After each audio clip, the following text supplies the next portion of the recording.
Hola queridos hermanos, les saludo nuevamente en este estudio del Caminar del Discípulo. Estamos en la reunión de la célula y vamos entonces de nuevo al estudio de la misión, uniéndonos a Dios en su obra.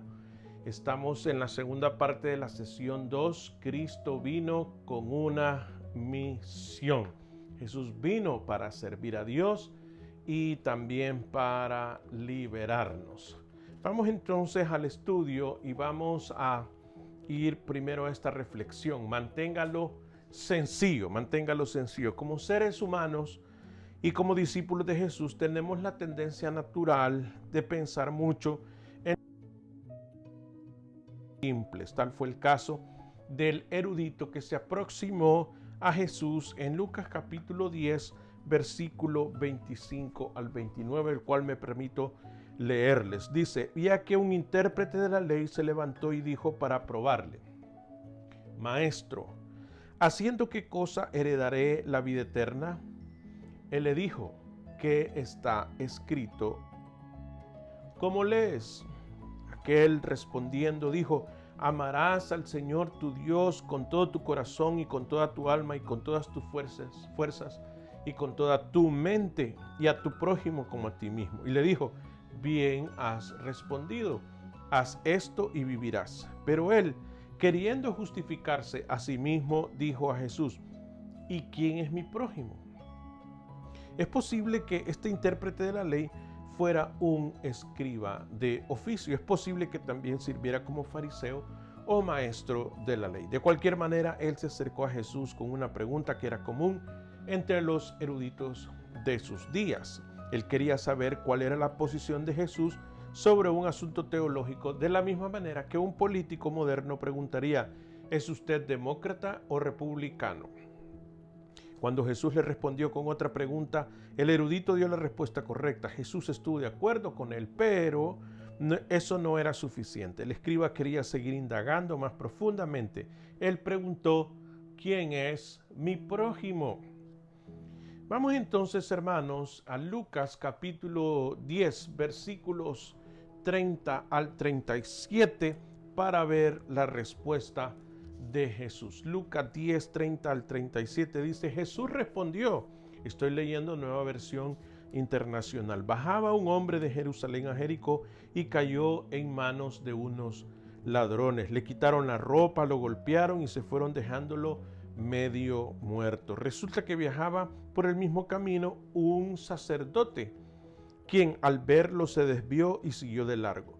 Así también llegó a aquel lugar un levita, y al verlo se desvió y siguió de largo. Pero un samaritano que iba de viaje llegó a donde estaba el hombre y viéndolo se compadeció de él.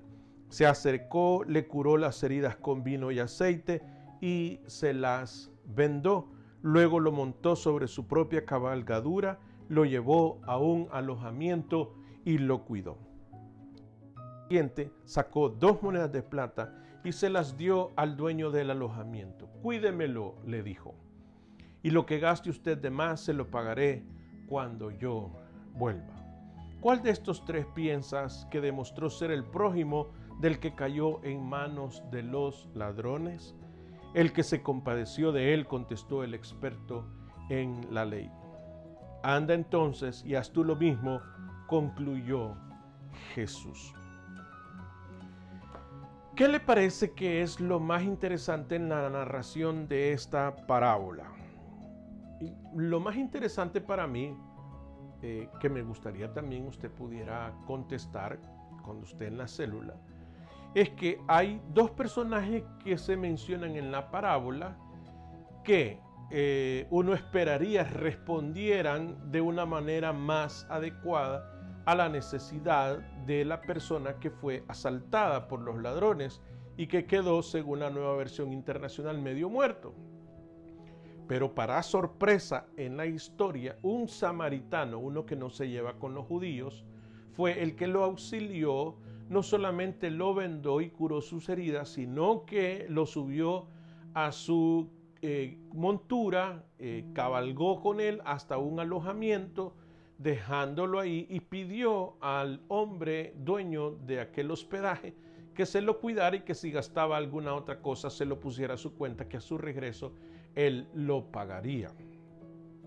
Entonces, el entendido en la ley respondió correctamente.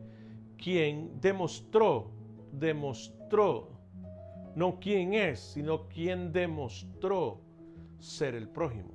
Dice, el que se compadeció de él, el que tomó acción, no el que nominalmente obtiene una nomenclatura para servir como, vamos a decirlo y traducirlo a la actualidad, no el cristiano, yo soy cristiano, bueno pues demuéstrelo con su prójimo.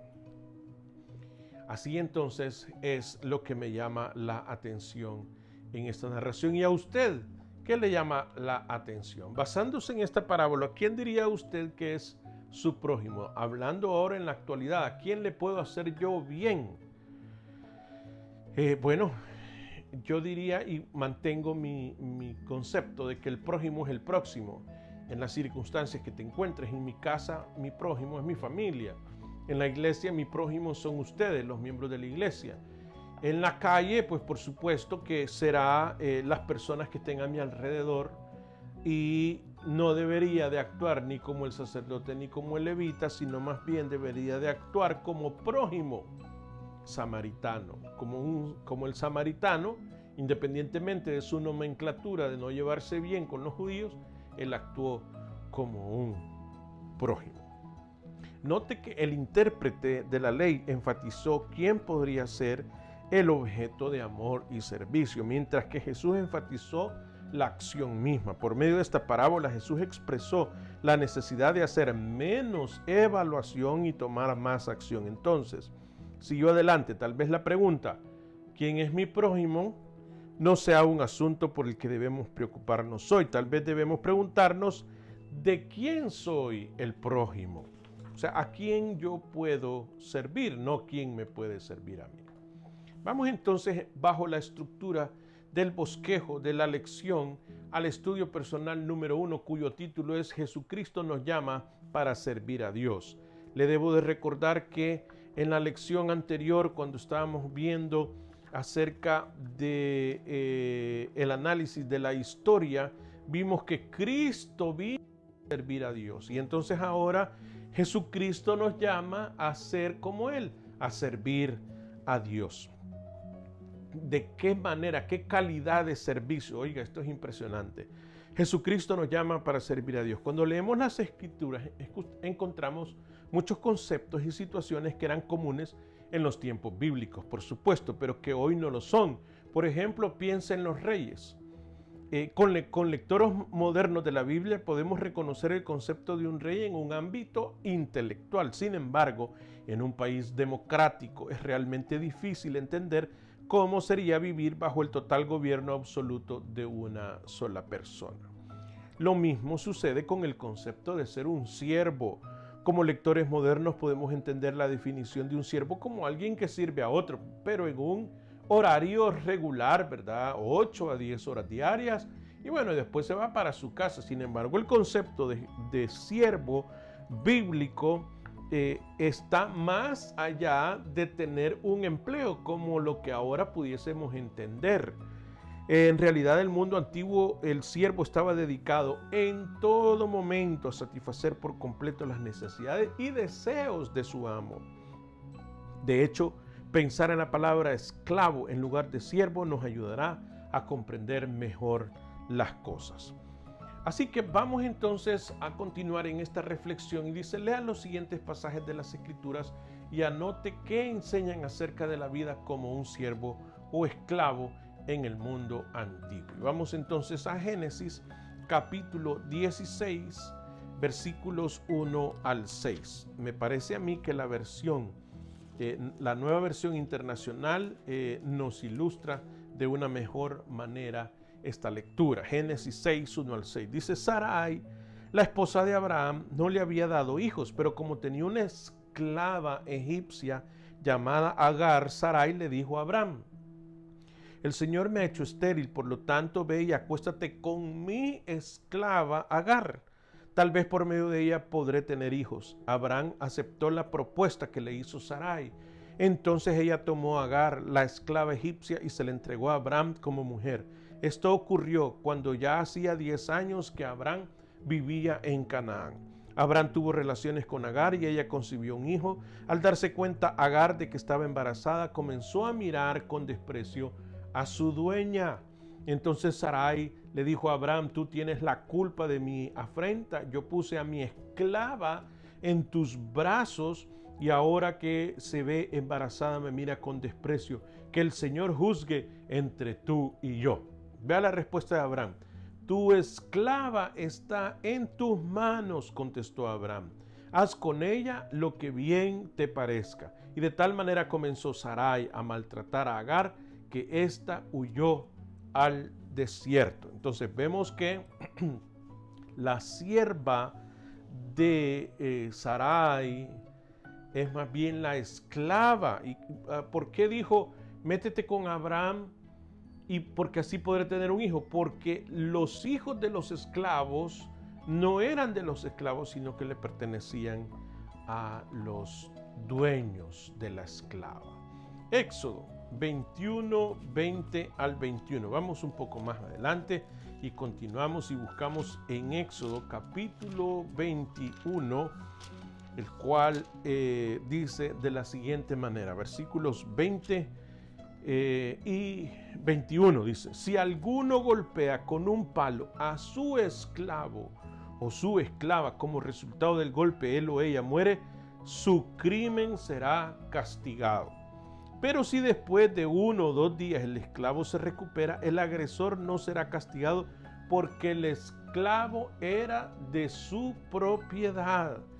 Conceptualmente, en esta época moderna, esto es hasta de alguna manera chocante, pero el concepto esclavo o siervo es necesario poder comprenderlo. ¿Cómo servimos a Dios? O sea, full time, en otras palabras, quizás esa expresión nos pueda ayudar. Vamos entonces a Deuteronomio capítulo 15, Deuteronomio capítulo 15, versículos 12 al 18. Deuteronomio 15, 12 al 18. Dice: si tu hermano hebreo, hombre o mujer, se vende a ti y te sirve durante 6 años, en el 7º año lo dejarás libre. Y cuando lo liberes, no lo despidas con las manos vacías. Abastécelo bien con regalos de tus rebaños, de tus cultivos y de tu lagar. Dale según el Señor tu Dios te haya bendecido. Recuerda que fuiste esclavo en Egipto y que el Señor tu Dios te dio libertad. Por eso te doy ahora esta orden. Pero si tu esclavo, porque te ama a ti y a tu familia y le va bien contigo, te dice: no quiero dejarte, entonces tomarás un punzón y, apoyándole la oreja contra una puerta, le perforarás el óvulo. Así se convertirá en tu esclavo de por vida. Lo mismo harás con la esclava. No te pese dejar en libertad a tu esclavo, porque sus servicios durante esos 6 años te costaron apenas la mitad de lo que habrías pagado por un jornalero. Así el Señor tu Dios te bendecirá en todo lo que hagas. Y bueno, vamos al Nuevo Testamento, en Efesios capítulo 6, versículos 5 al 9. Pablo está dando las recomendaciones y en Efesios capítulo 6, versículos del 5 al 9 dice: esclavos, obedezcan a sus amos terrenales con respeto y temor y con integridad de corazón, como a Cristo. Esclavos a sus dueños terrenales.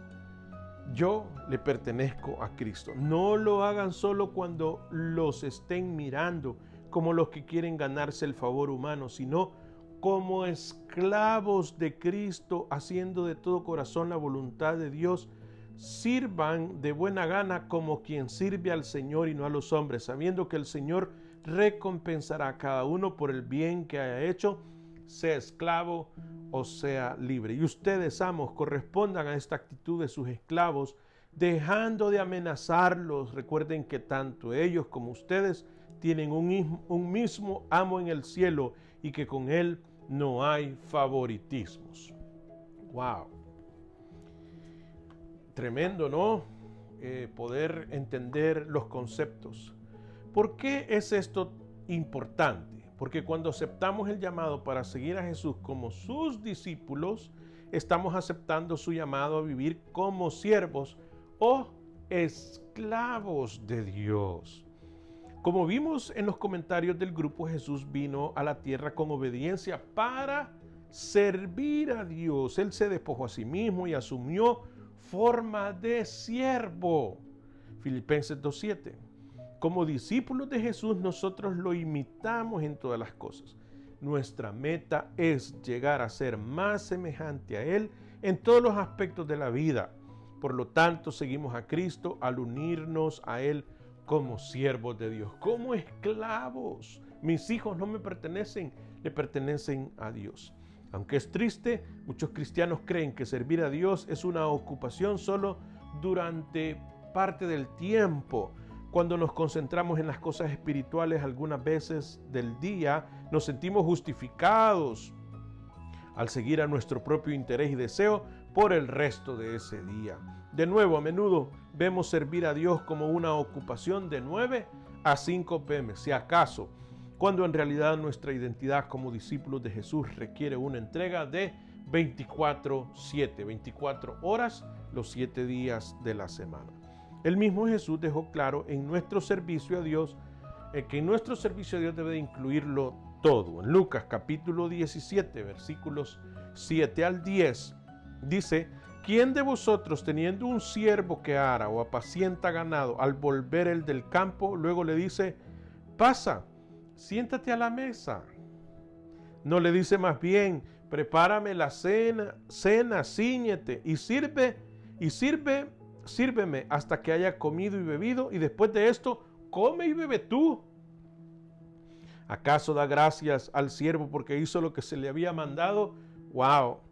Pienso que no. Así también vosotros, cuando hayáis hecho todo lo que os ha sido ordenado, decid: siervos inútiles somos, pues lo que debíamos hacer hicimos. ¡Wow, hermanos! Se me pone la piel erizada, se me paran los pelitos, como algunos dicen, se me pone la piel de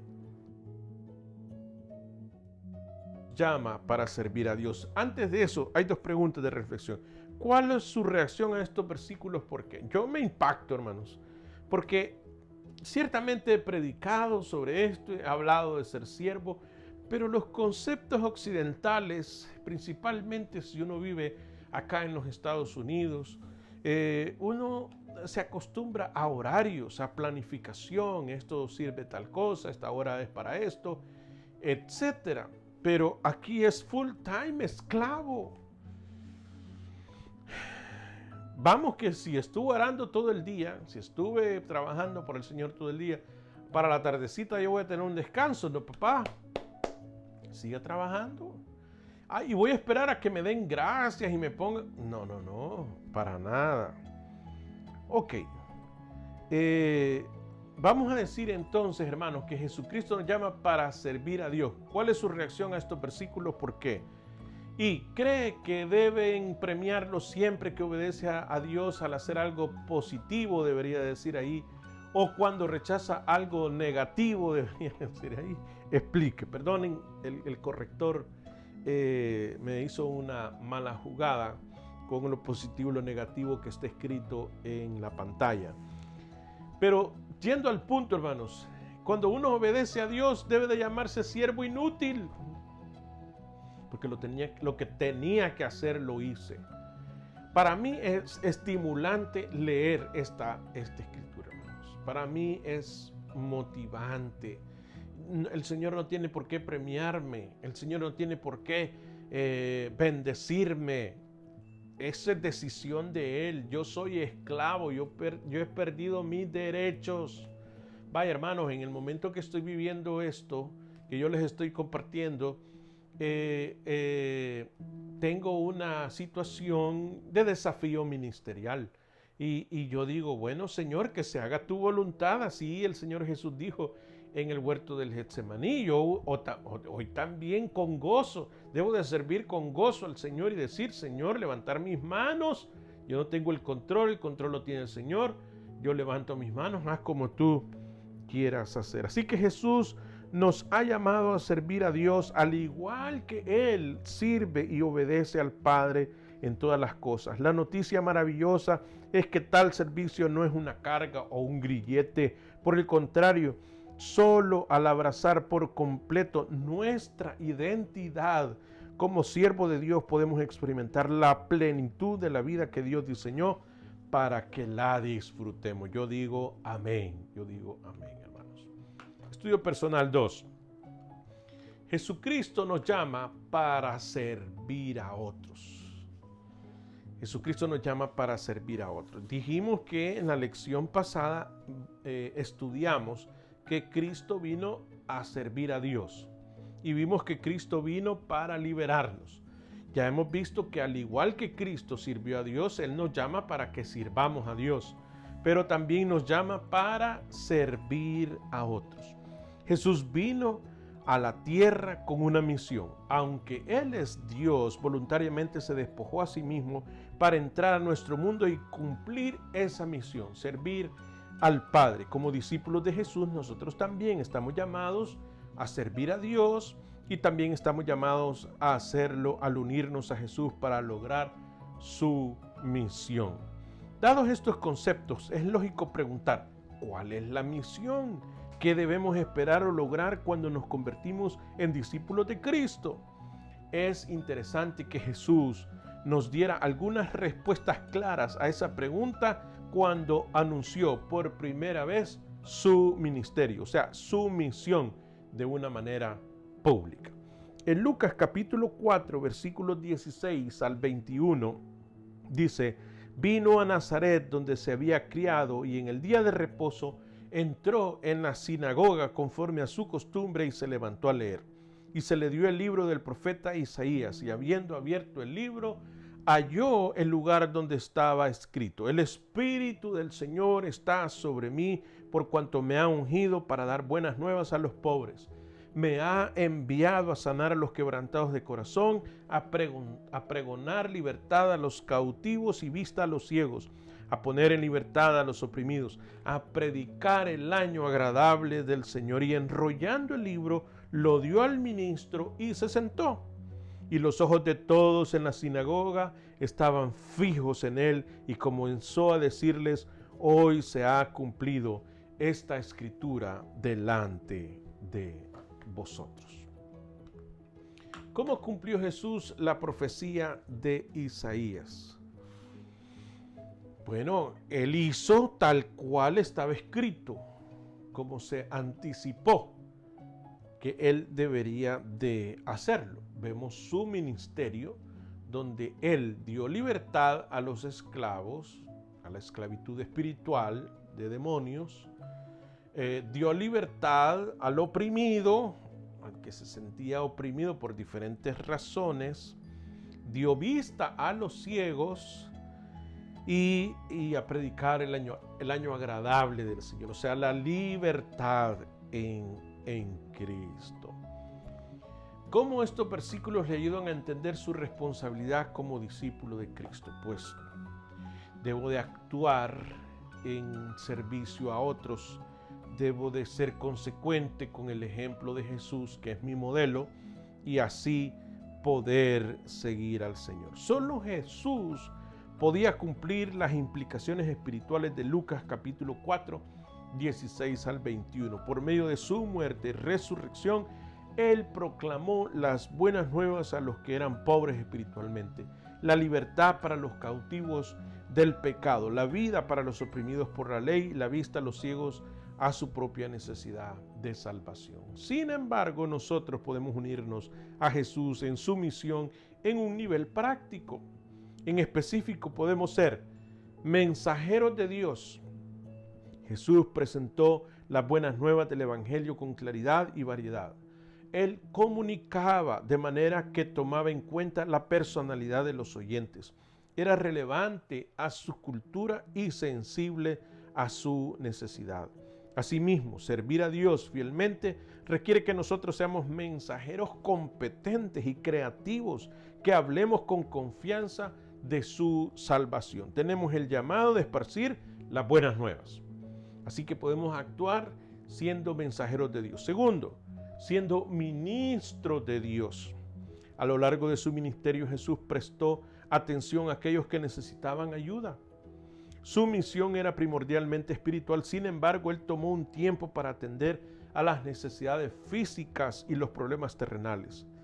Él ministró a los pobres, los cautivos, los ciegos y los oprimidos, y Él nos ha llamado a hacer lo mismo. Ministrar es actuar, ayudar, a ser ministro, ministerio. Y en tercer lugar, además de ser mensajero de Dios, ministro de Dios, podemos ser misioneros de Dios, misioneros de Dios. Al igual que Jesús dejó el paraíso para salvarnos, nosotros estamos llamados a salir de nuestra zona de comodidad para ejercer influencia en el mundo. Esto puede significar salir a nuestro vecindario, salir de nuestro país o ir al mundo. La clave es la obediencia a la guía de Dios y la disposición de ir para servir y ayudar a los necesitados. Cristo nos llama para servir a otros. Unas preguntas. ¿En qué situación se siente usted más cómodo acerca de proclamar el Evangelio? Personalmente, siendo honesto, me siento más cómodo cuando las personas reaccionan positivamente a la exposición del mensaje. Es cuando yo veo que la persona está interesada. Cuando usted piensa en las personas con necesidades, ¿a quién recuerda? Recuerdo a las personas de nuestros países de origen que padecen grandes necesidades y probablemente nosotros pudiésemos ser de mucha ayuda a ellos. ¿Dónde le está llamando Dios a ir para servirle a Él? Yo siento que Dios nos llama al mundo, a todo mundo, a todas las áreas, donde nosotros pudiésemos ir, llevar el mensaje de Dios, servir a los que están necesitados y a donde quiera que el Señor nos llame. Jesús satisfizo las necesidades espirituales y físicas de aquellos que Él encontró y de aquellos que Él buscó. Como discípulos de Él estamos llamados a hacer lo mismo. Somos esclavos del Señor. Sesión 2B. Cristo vino con una misión y esa misión nos la compartió para que nosotros también hagamos su obra. Jesús vino para servir a Dios y liberarnos. Hoy hemos visto que Él también nos invita a servir a Dios y a servir a otros. La misión uniéndose a Dios en su obra. Es tiempo, hermanos, de reflexión y de tomar decisiones. ¿Cómo nos vamos a unir a Dios en su obra? Por mi parte llego hasta aquí. Será hasta una próxima oportunidad, si Dios así me lo permite. Mientras tanto, les deseo muchas bendiciones. Hasta la próxima.